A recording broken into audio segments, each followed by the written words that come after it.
এনসিপিদের ভুল একটাই, এনসিপি মানে স্টুডেন্টদের ভুল একটাই, সেই ভুলটা হলো ডক্টর ইউনূসের মতো একজন ভুল ব্যক্তিকে পছন্দ করছে না। এই লোকটা এনসিপিকে শেষ করে দিছে, এনসিপি জানেও না কেমন করে তারা শেষ করে দিল।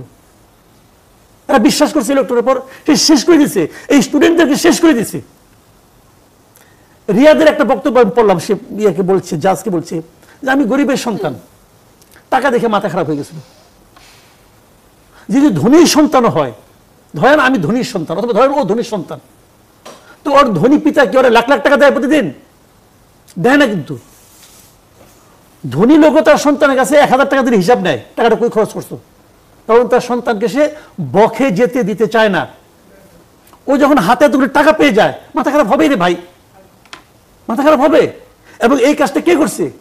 এই সরকার করছে।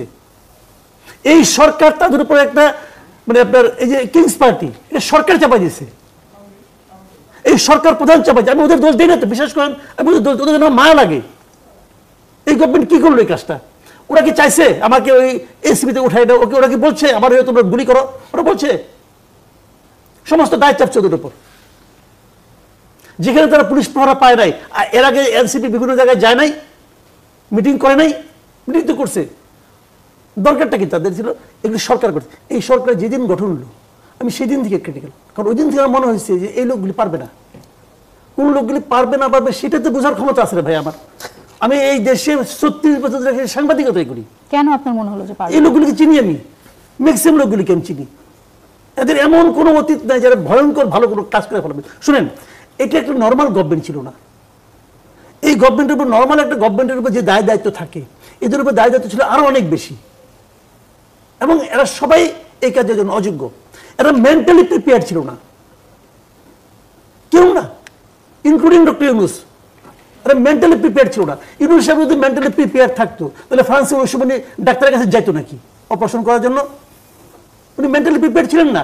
একটা অপ্রস্তুত লোককে আইনে আপনি বসাই দিয়েছেন চেয়ারে যুদ্ধক্ষেত্রে, এবং এটা বিশাল যুদ্ধ। এবং উনি নিজে আচ্ছা নুরুল কবিরের কাছে ইন্টারভিউ উনি কি বলছেন?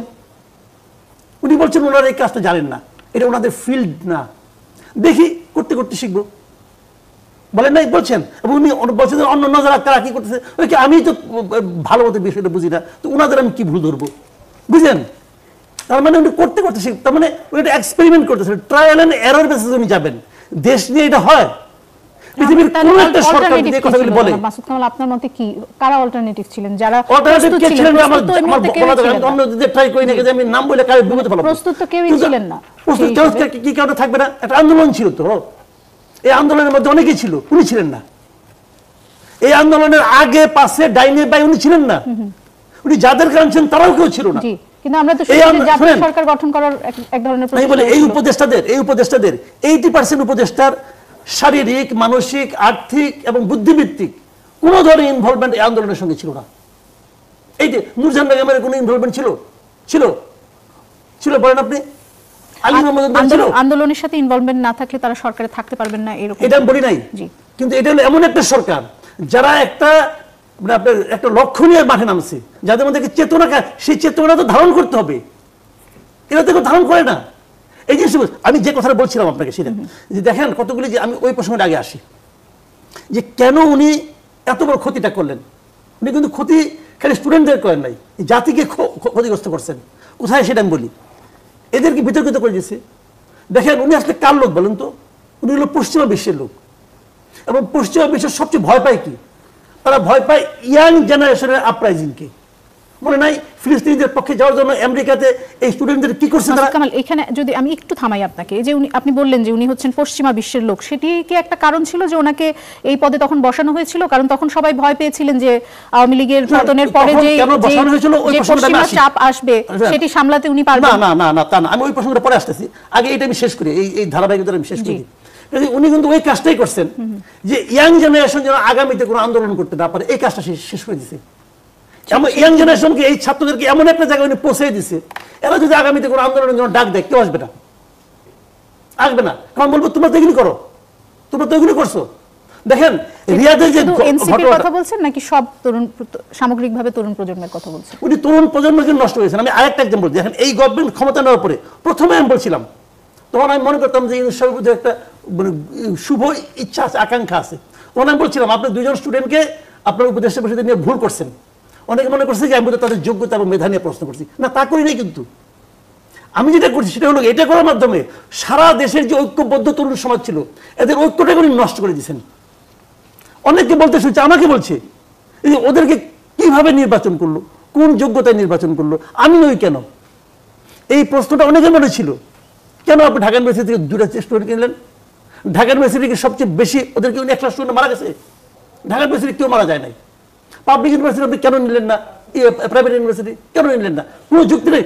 এই সমস্ত প্রশ্ন উঠবে এটা উনি জানেন। যিনি এই কাজটা করছেন ঐক্যটাকে ভেঙে দিয়েছেন। ভেঙে দেওয়ার ফলে কি হয়েছে?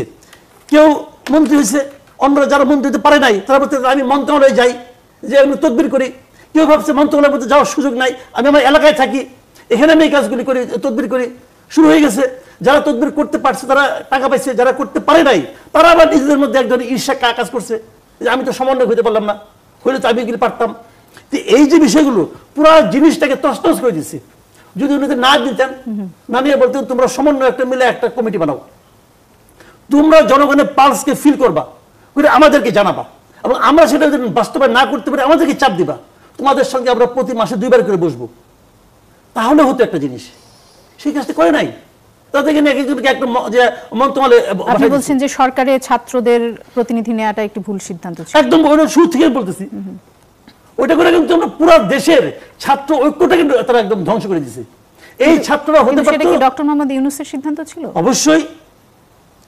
উনি বুদ্ধিমান লোক, বুঝবেন না, আপনার কাইটা চলে যাবে, আপনি বুঝবেন না। এই ভুলকে যদি এটি ধরে নেই যে এটি আমি তখন মনে করছিলাম ভুল, এটি কি উনি না বুঝে করেছেন নাকি বুঝে করেছেন? আমি তখন মনে করছিলাম না বুঝে করছেন।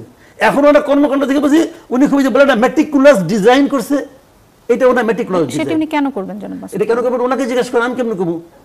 আপনি তো বলছেন যে উনি বুঝে করেছেন। আমি তো বলছি আপনার এই ধারণার পিছে কোনো কারণ আছে। আমি তো বলছি এটা পশ্চিমা বিশ্বের একটা মেটিকুলাস ডিজাইন, যে ইয়াং জেনারেশনকে শেষ করে দাও, পলিটিক্যাল পার্টিকে শেষ করে। আপনি আপনাকে শুনেন, এই যে বিএনপির বিরুদ্ধে 92% বলছেন চাঁদাবাজি, মারামারি, হুড়াহুড়ি করে, এটা থামানোর দায়িত্ব কার? বিএনপি কি ভাই কোনো ক্যাডার ভিত্তিক কি করে নাকি, রাজনীতি করে নাকি? একটা বললো সবাই দাঁড়াও, সবাই দাঁড়াবে, এই পার্টি তো বিএনপির না। এটা থামানোর দায়িত্ব গভর্নমেন্টের। বিএনপিকে আপনি দায়ী করতে পারবেন তখন যখন নাকি গভর্নমেন্ট কাউকে অ্যারেস্ট করলে বিএনপি তার বিরুদ্ধে মিছিল করবে। এক্সাম্পলতে বলি, রিয়াদ এত বড় ঘটনা করছে, রিয়াদের ব্যাপারে কি এনসিপি কোনো বিবৃতি দিছে না তাকে অন্যায়ভাবে করা হয়েছে? দেয় নাই তো। যদি দিত তাহলে আপনি এনসিপিকে দায়ী দিতে পারতেন। তাকে তো কোনো সুযোগ করে দিয়েছে গভর্নমেন্ট, কই একটাকে আটকেছে। বিএনপি কি এক জায়গায় বলছে যে ওই লোকটাকে তুমি কি করে ধরলা, কি করে মারলা? ধরা দায়িত্ব কার? আমার ছিনতাই হয়ে গেল, ছিনতাই করলো এনসিপি লোক, আমি কি এনসিপিকে দায়ী দিব না গভর্নমেন্টকে দায়ী দিব? যে গভর্নমেন্ট কেন ছিনতাইকারীকে আটকালো না? তো বিষয়গুলো গভর্নমেন্টের, তো গভর্নমেন্ট সেই দায়িত্ব পালন করছে না কেন? মানুষকে বোঝাচ্ছে যে রাজনীতিবিদরা, পলিটিক্যাল পার্টিগুলো তোমার সমস্যার সমাধান দিতে পারবে না, বিরাজনীতিকরণের একটি জি